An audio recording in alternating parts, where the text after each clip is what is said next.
Welcome to Sovereign Mamas, the podcast sanctuary for visionary women who are building lives, businesses, and legacies in alignment with their feminine power.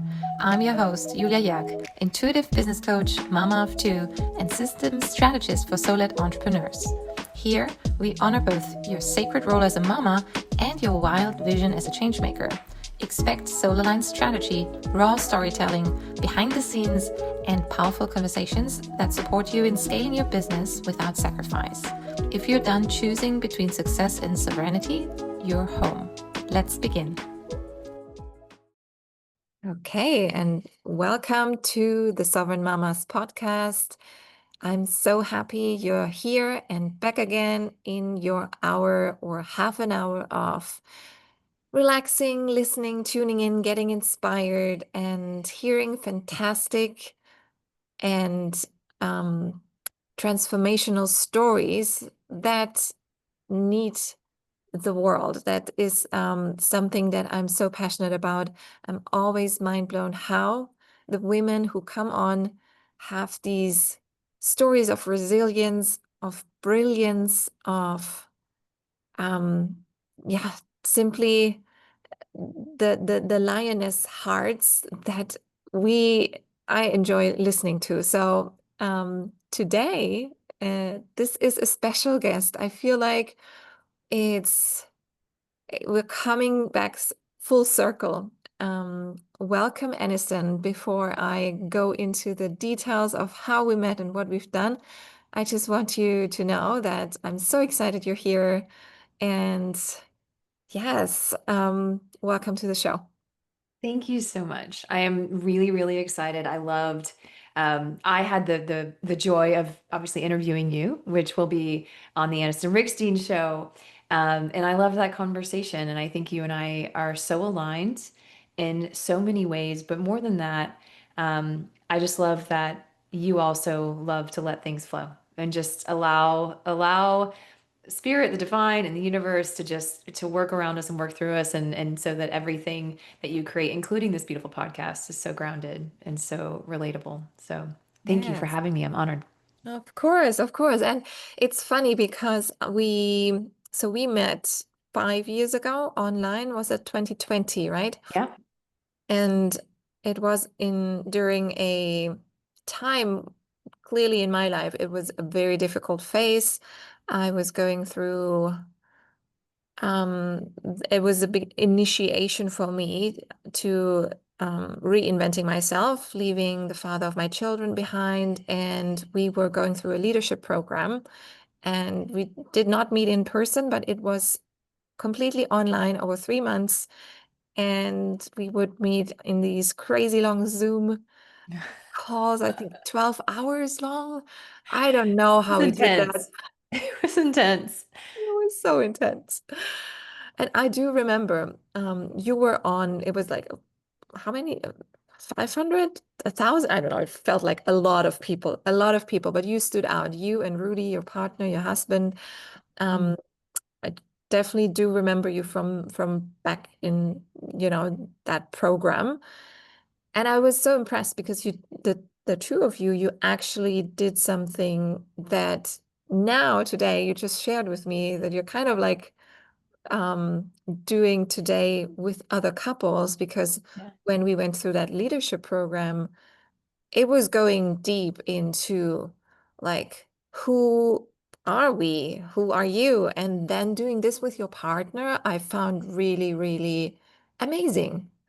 Hmm. Fast Yeah. forward to today, you're now hosting a retreat and it's also for couples. And so, yeah, share a little bit maybe so that the listeners also know what's your background and what brought you Sure. here.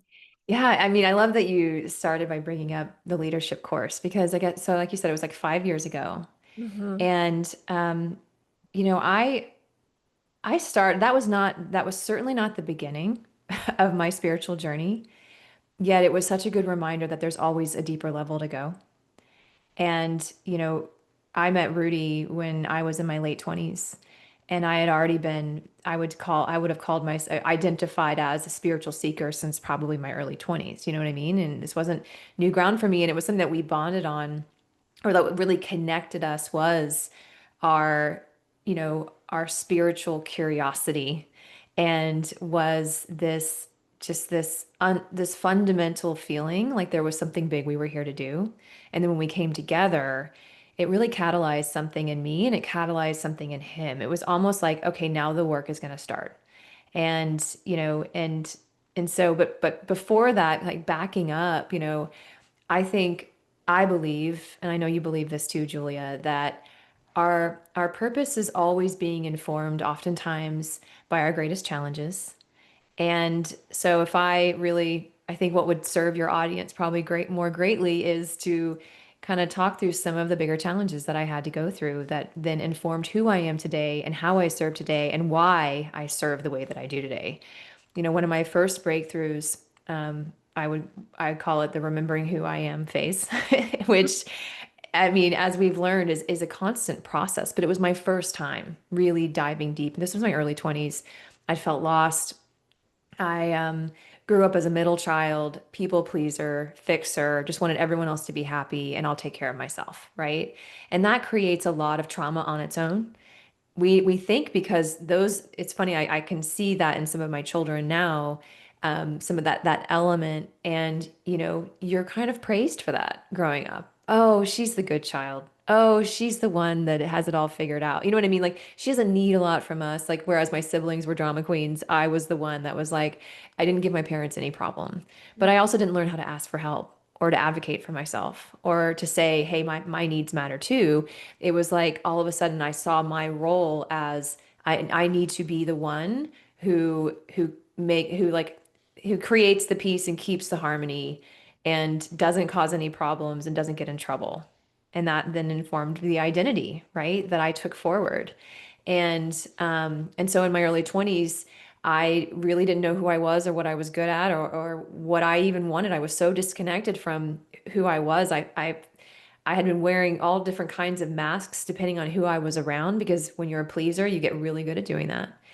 That you forget which mask is yours or what it's not. It's like when you are the actor in a play who forgets that he's acting and all of a sudden becomes the character. You know what I mean? And all of a sudden it's like, this is my life. And that's what we do. And this is such a common thing. And I think this is a part of the journey, but it was the beginning of a really deep spiritual journey for me, and asking, who am I and what am I good at and what am I here for? And how can I stop feeling so lost and stop feeling so disconnected?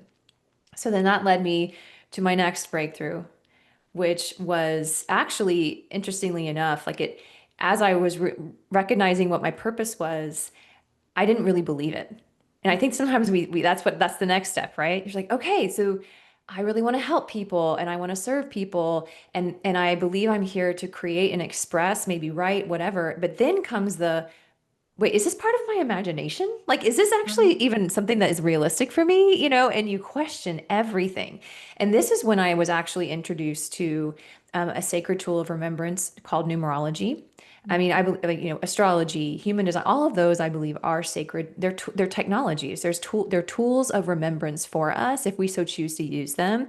They're not here to box us in. I think they're actually here to help us remember, to activate remembrance in us that is latent, that maybe is not part of our conscious thinking mind, but it's something we carry within us, because that's where we carry our purpose. We've never been lost from that, but we forget it. And so it brings consciousness to certain aspects of yourself, maybe certain gifts. And that's what it did for me. I discovered numerology, which is the belief that numbers have vibration and meaning, and your birth date is very significant. And it can indicate, what you're here to do, your specific purpose, but also your greatest wounds. And that, interestingly enough, a lot of people are like, oh, it said I was going to do this. This is so cool. For me, the big aha was really when I started to be able to reframe what I perceived as my challenges and my weaknesses. I saw it instead as lessons. I was like, oh, wait, so I'm just here. This is what I'm here to learn. This is what I'm here to master. This doesn't mean that I'm flawed or that I'm bad or that I'm broken. It just means I'm a student, like we all are. And this is my course of study, right? This is my specific course of study. And so it helped me start to believe in the purpose and validate the purpose that I had already discovered within myself. It only further validated my own intuition And it gave me that nudge out of my comfort zone and to get moving, the nudge that I needed. So then the next breakthrough came um, when all of a sudden now I was like, okay, so I know who I am, and now I believe it. Now I got to actually start showing up as that, and I have to be seen. And that probably was the hardest one, because when you spend a lifetime really trying to blend in, and a part of, my specific life path is I'm a life path one, and I'm here to be a trailblazer, which means I was never born to belong, ever. I was born to do things differently. I was born to be an innovator, to be weird, right? To be the one that's doing, like, thinking differently and acting differently. Yet I had spent a lifetime trying to belong, and that was like a core wound for me, was feeling like I didn't, and trying to pretend like I was, and contorting myself into what I thought people wanted so that I could be. So that was a lot of unlearning and a lot of deconditioning. And it was a step-by-step process, for me to come out of hiding, to stop turtle shelling, you know what I mean? And to actually be willing to show up online and to share the things that I was creating, and not just keeping it to myself and doing it behind closed doors and having a life where I was compartmentalizing myself and I was only showing certain people this really unbelievably, progressive and spiritual and mystical side. I didn't bring her to work. And I kept to, and I thought that that was the only way that I could stay safe, and the only way that I could protect my family and make sure we still, we had an income and all of the things. Like, I thought it was a necessity. But what I realized, and what I came to realize, was I was actually not only holding myself back, but it was coming at a cost of me being able to help other people. And when I started to actually show up as me, and just kind of said, to hell with it, like, I'm no longer going to live a compartmentalized life, that's when doors started to open. That's when people started to see me, and see me as the teacher that I am, and opportunities came. And then came the next breakthrough, which was, publishing my book, and also learning how to drop the hustle. Because I think that's the next step that a lot of female entrepreneurs, creators, leaders, coaches, I mean, I'm sure so many people who listen to this can relate to that. We are conditioned to approach work and approach our life in a very specific way, and we have been for a long time, and that's just been something that's been passed down. But there is another way, and it's not a new way. It's an old way. It's a returning back to, a wisdom that has always been within us. And I think some of us have always kind of known, you're working an old system that you've been told, this is the way that you have to enroll clients, and this is the way, the da da da da. But it never felt good to you. It felt out of alignment, and it probably didn't work.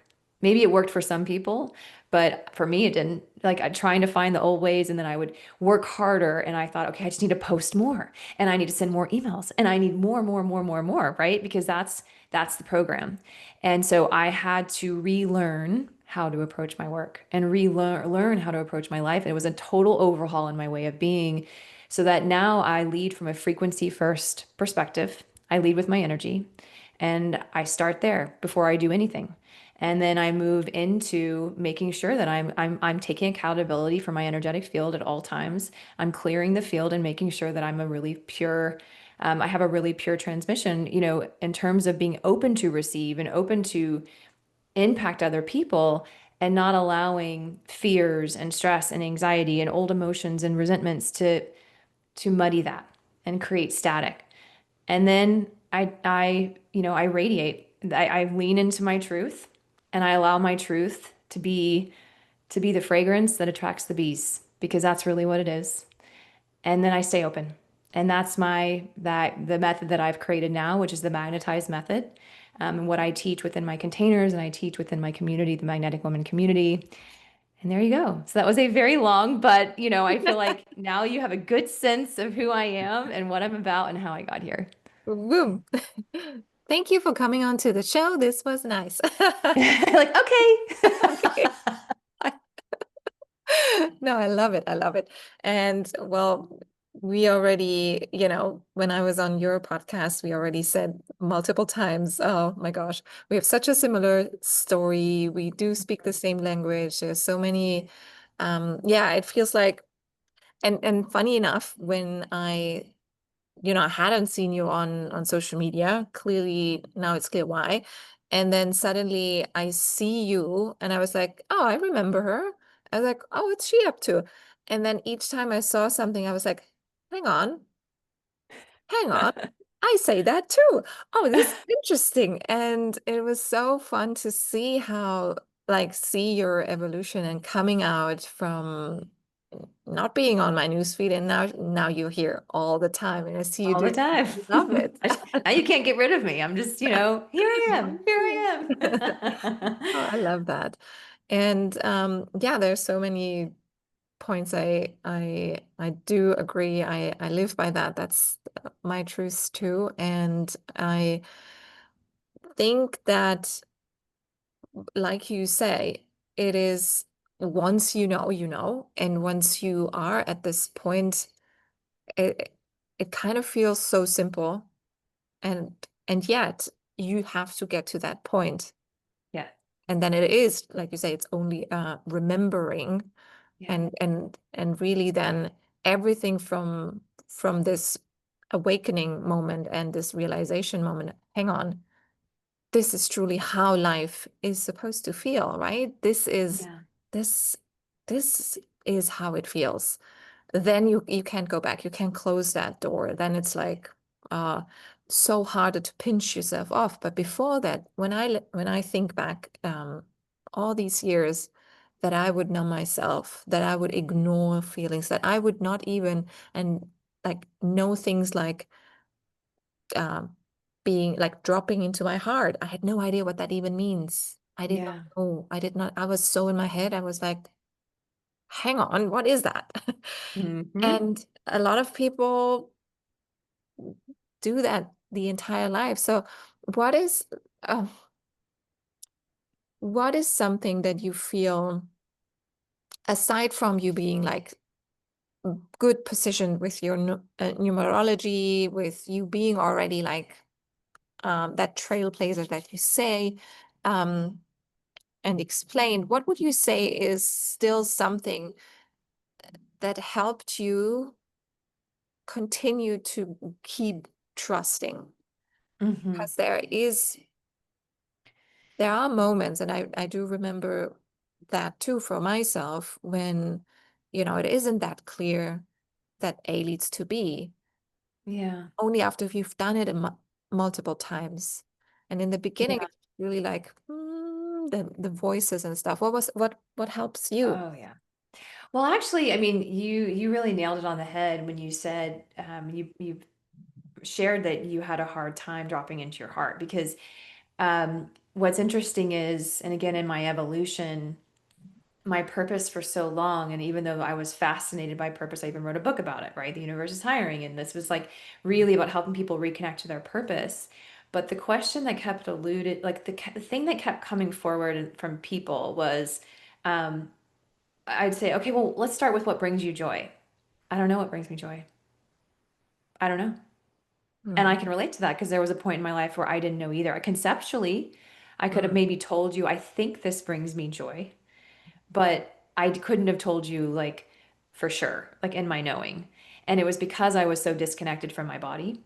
And really, I believe that in along the spiritual journey, and I can't remember if we talked about this earlier, Julia, but we start by heading out on this hero's journey, right? And I think these hero's journeys then recycle. So it's like, okay, so you're going to head out and you're going to go on an adventure and you're going to slay the dragon and you're going to transform in the process and then you're going to reach the big treasure at the end. And actually, I believe that that hero's journey actually circles back and it becomes the heroine's journey, right? Which is the journey inward.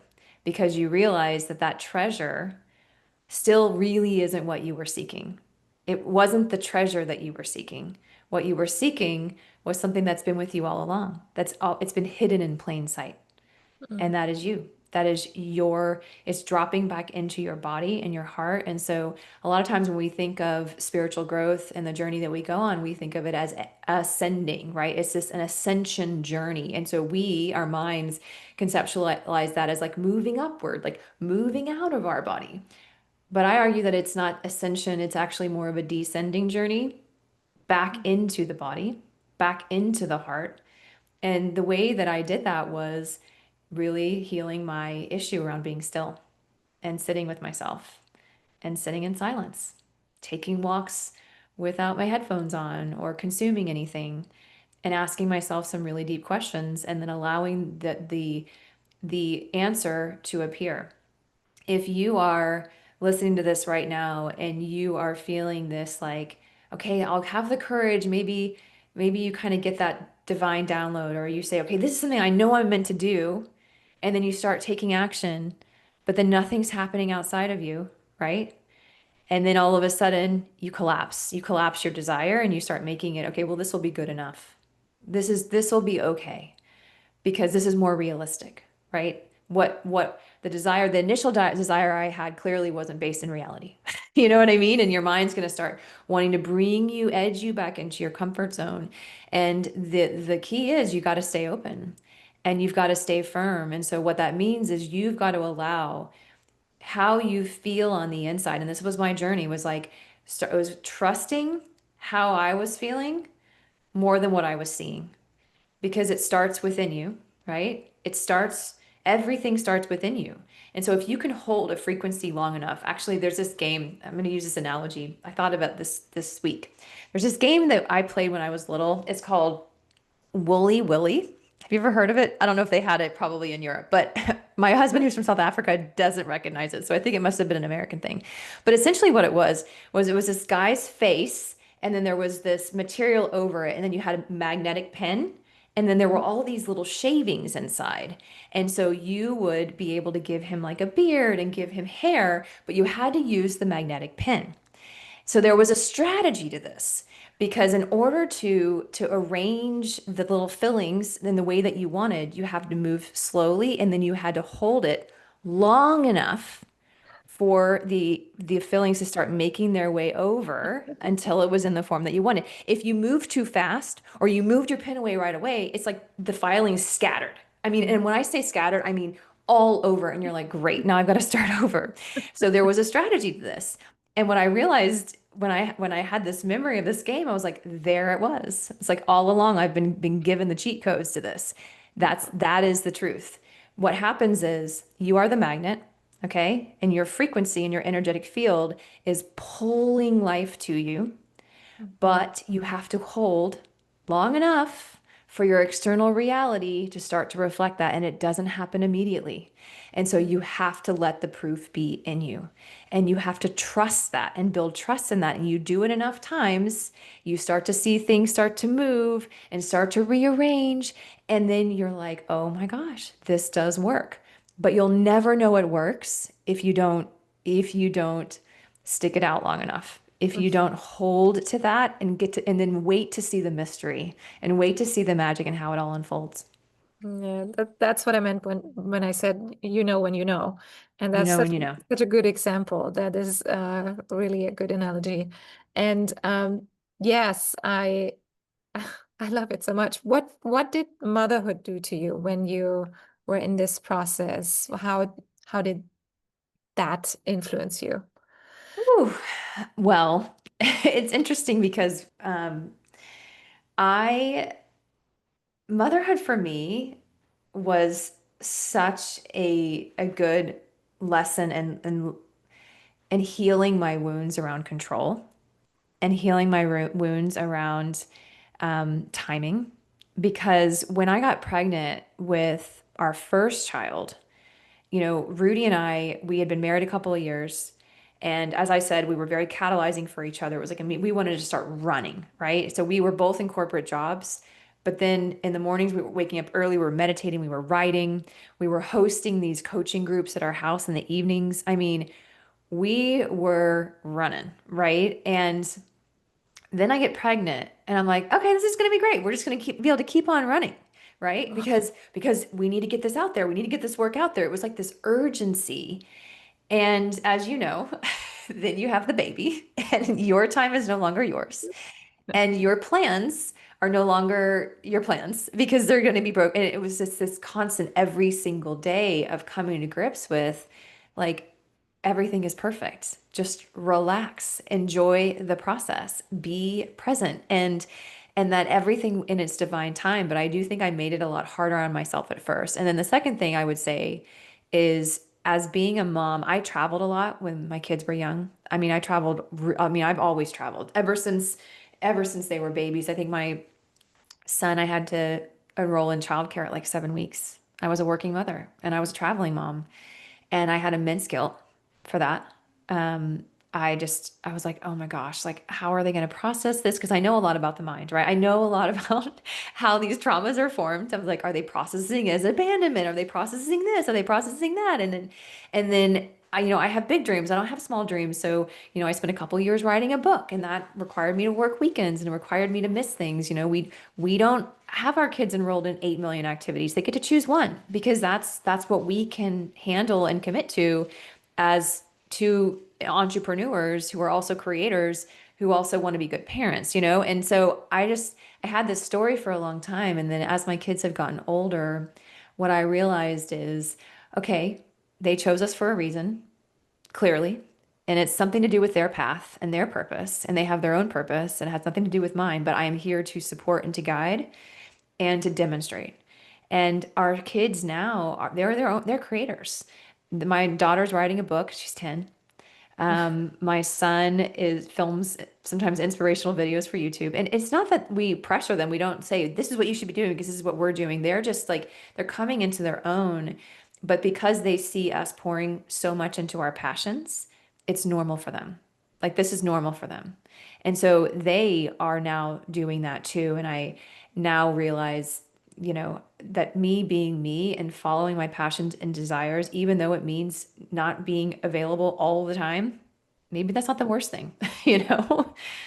So, Yes, absolutely. I find children are smarter than we think. hmm And when we start that motherhood journey, I think oftentimes, especially moms, I don't know, I cannot speak for the dads, but I'd say we worry too much. Like yeah. we do think, and when you come with this knowledge and with this awareness of, and maybe even also with that, memory of your own childhood. And then I clearly did that. I was like, oh my gosh, okay, I do not want my children to be messed up in the way I was messed up.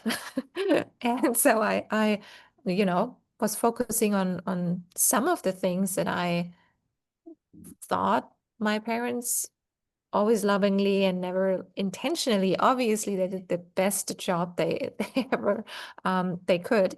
Uh, but the things that I thought, okay, I'm going to do differently. And then, like you say, we are in this life together. Only the other day I spoke with my 8-year-old, and I said, I'm so grateful. You're such a good teacher. And he said, I am. And I said, yes. You taught me so much you don't even know. And he Oh, said, yeah. okay. And then we had this really deep conversation where I think you can have these conversations early enough. Oh, They yeah. do understand so much about spirituality, magical things, and I want my children truly to believe in magic, Me in too. energy. Like I give them all the when they say, I don't know, whatever desire they have or wish for, and I said, yes, yes, yes, let's do that because I felt, and maybe that was a generational thing, I got cut off and hmm roadblocks and no's and problems and fears. Like this was my upbringing. I feel like there was no real support in actually experimenting and letting that frequency work come to play. Like you say, you have to hold a vision, but what if the vision gets already like bombarded with fears? And how is it possible? Yeah. Yeah. 100%. Same with us. Our kids were really sad when they found out. Hopefully, there's no kids listening to this, but about Santa Claus and the Easter Bunny. Yeah. But yet we've taught them for so long, and we've reminded them, like, dude, like, you guys live in the most magical world. And while you might not be able to see it with your physical eyes, maybe you will one day, but you can sense it. I believe in the spiritual world around us. I believe in angels and fairies and I mean all of it. I really do. And I think that magic is everywhere. Our job is to create the eyes to see it.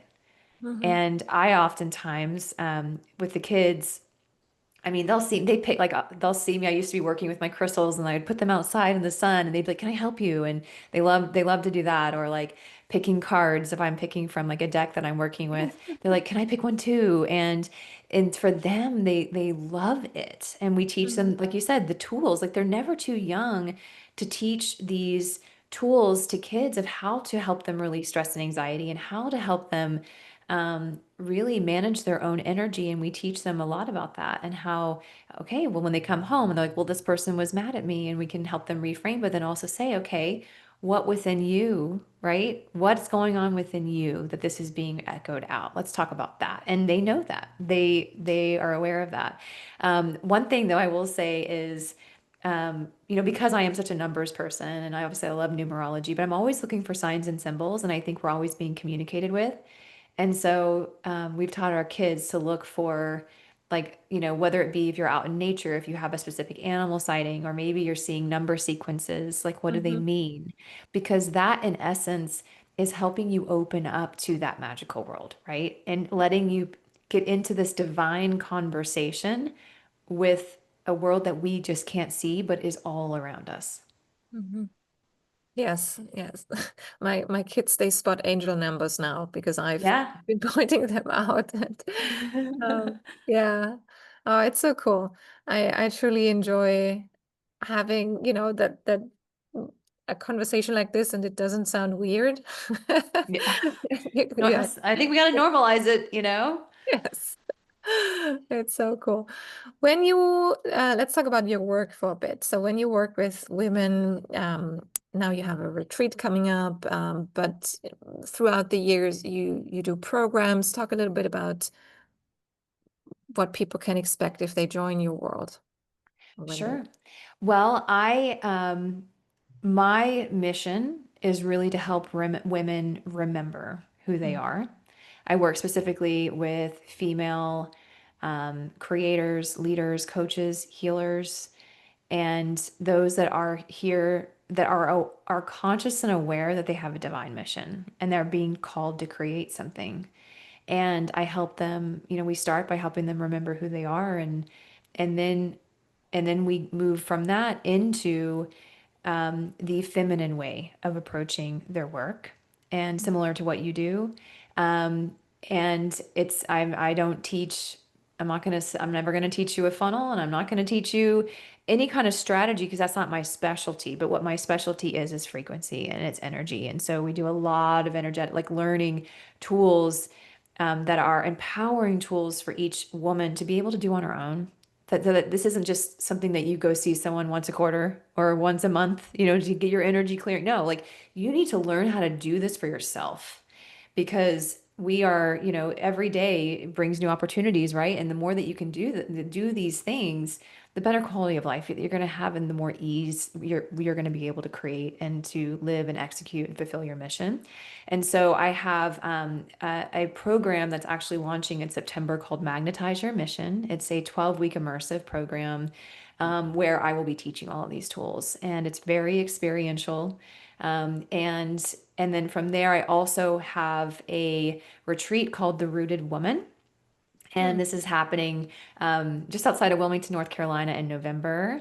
And this is really about helping women root back into their authentic selves. And I am partnering with a woman who we are polar opposites, and by design. Like I am where I am, I'm more of the soft, like soul whisperer. She's the fire starter. She Mm. is incredibly successful. She's built a massive franchise business.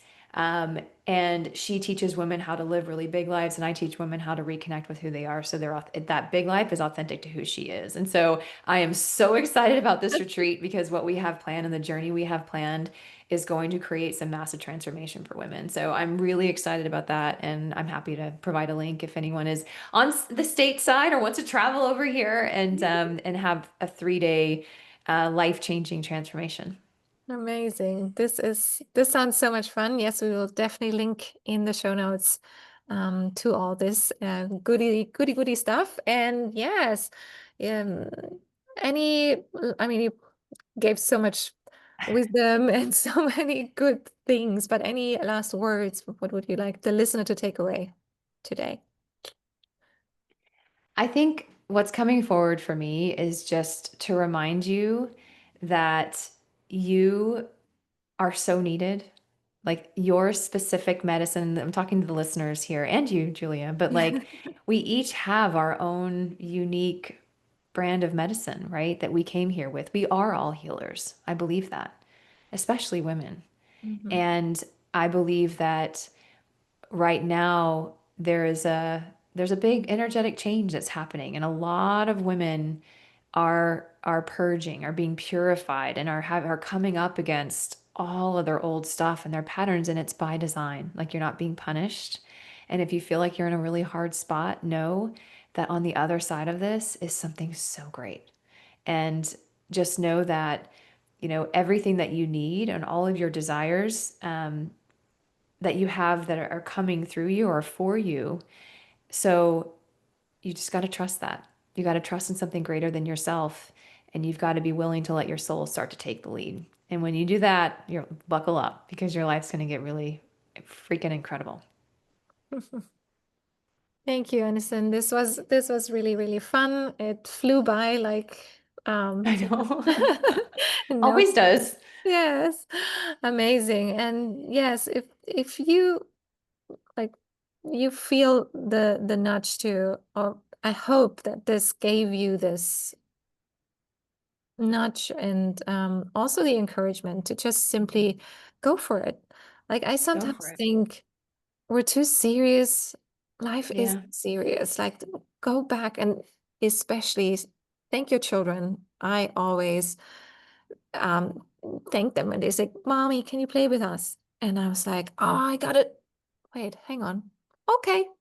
And then I switch over and go into play mode because I know then I can refill my cup. I can, reconnect with this energy that life is all about. So Yeah. go play, have fun, enjoy the ride. And like Aniston just so beautifully put, trust that there is something on the other side for all of Mhm. us. But you gotta hold the vision and the magnets in place Hold, for just long. hold. Don't move too quickly. Just hold. Yeah. All right. Thanks so much and can't wait for the next episode. Thanks, Aniston. Thank you.